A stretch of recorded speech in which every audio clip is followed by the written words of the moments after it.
Estamos na estação festiva do Natal e sabemos que por trás desta festividade há uma história. E não é nem vulgar, nem romântica, é muito mais que isso. Também estamos a falar da Sagrada Família, a semana passada falámos de José e hoje vamos falar de Maria. E se nós, mulheres e mães, tivermos a mesma resposta e disposição da Virgem Maria, a nossa família também é sagrada.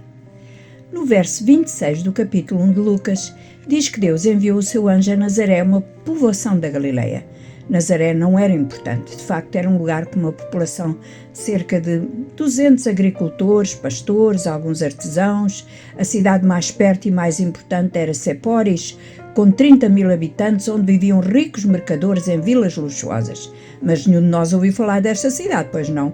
Ouvimos Nazaré, porque era a terra de Maria, e era um lugar de tão pouca importância que as pessoas lá, os nazarenos, eram assim chamados como se de um insulto se tratasse. Mas Deus escolheu este lugar insignificante para cumprir o seu maior trabalho na terra. De facto é assim que Deus trabalha, lugares, pessoas insignificantes, os métodos mais inesperados para cumprir os seus grandes propósitos.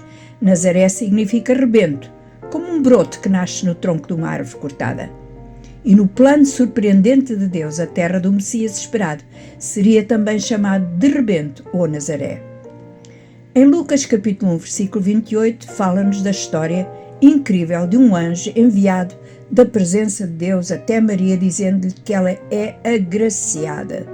De facto, a saudação de Gabriel é uma única palavra, que é caritomene, construída com o vocábulo cari, que significa graça. Era como se o anjo dissesse: Maria, tu és alguém que foi cheio de graça.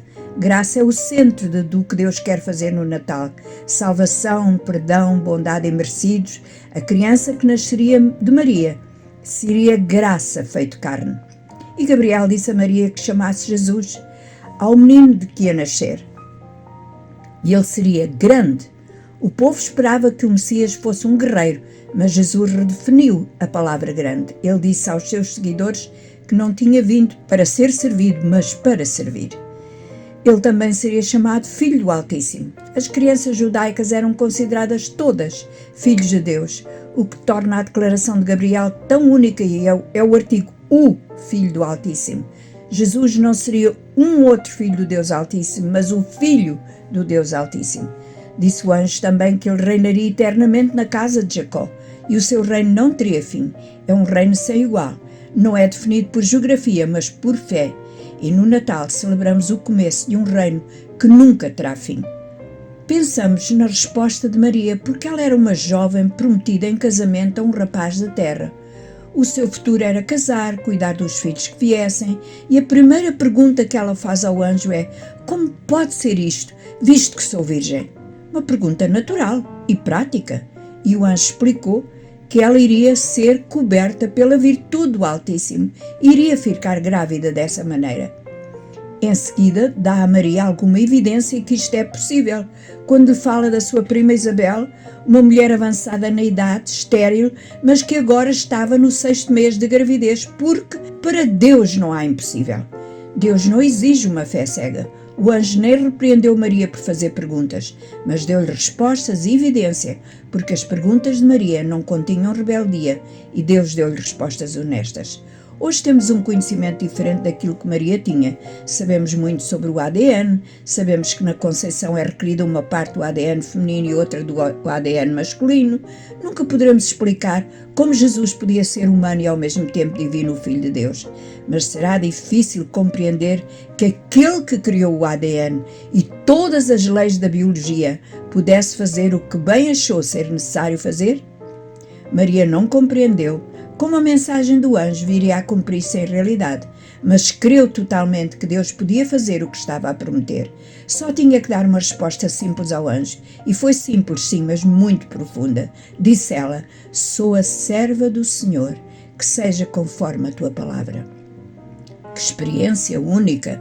Nada indica que a vida de Maria, pelo menos até aquele momento, fosse algo de extraordinário, e de repente, sem aviso, aparece um anjo e tudo muda. Maria diz sim à mensagem do anjo, apesar do facto de que tudo o que o ser celestial dizia parecia não fazer muito sentido.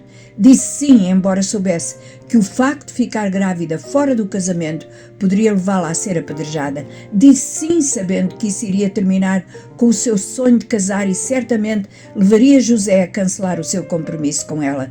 Mas o sim de Maria tornou-se essencial na salvação da raça humana. O plano de Deus para entrar no nosso mundo dependia do que ela respondesse ao anjo.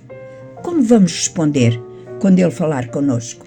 Enquanto pensamos no Natal, lembramos a escolha de Maria, como Deus escolheu o insignificante, o normal, a pequena localidade, quase desconhecida, uma menina que parecia não ter muita importância no meio onde vivia, para mudar o mundo inteiro.